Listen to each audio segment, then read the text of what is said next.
L'Iran, dont le gouvernement et le guide suprême peinent à se mettre d'accord sur la réalité des dégâts après les frappes américaines de dimanche. Oui, le ministre des Affaires étrangères les juge importants, l'ayatollah Khamenei dérisoire, cacophonie donc à Téhéran, et comme un regain d'harmonie en revanche à Tel Aviv. 3 jours après la fin de la guerre des 12 jours, soutenue par la population, la cote de popularité de Benyamin Netanyahou remonte.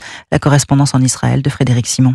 La plupart des Israéliens, toutes tendances politiques confondues, considèrent que l'offensive menée contre le programme nucléaire de l'Iran était légitime, nécessaire et couronnée de succès. Ils estiment qu'en prenant la décision de la lancer, puis en parvenant à convaincre Donald Trump d'impliquer l'aviation américaine, Benyamin Netanyahou s'est comporté en homme d'État. De fait, dans les sondages réalisés après l'annonce du cessez-le-feu, le Premier ministre regagne du terrain en termes d'indice de satisfaction et il redevient le politicien considéré comme étant le plus apte à diriger le pays, plus en tout cas que chacun de ses adversaires. Embelli également en termes d'intention de vote. Le Likoud, son parti, progresse nettement par rapport aux sondages effectués avant la confrontation Israël-Iran, mais cette progression se fait essentiellement aux dépens des formations situées sur sa droite, composantes de la coalition gouvernementale. Si les élections avaient lieu ces jours-ci, le Likoud et ses alliés les perdraient en dépit des retombées de l'offensive contre le nucléaire iranien.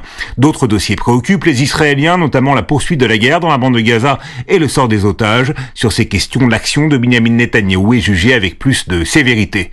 Tel Aviv, Frédéric Simon, Europe 1.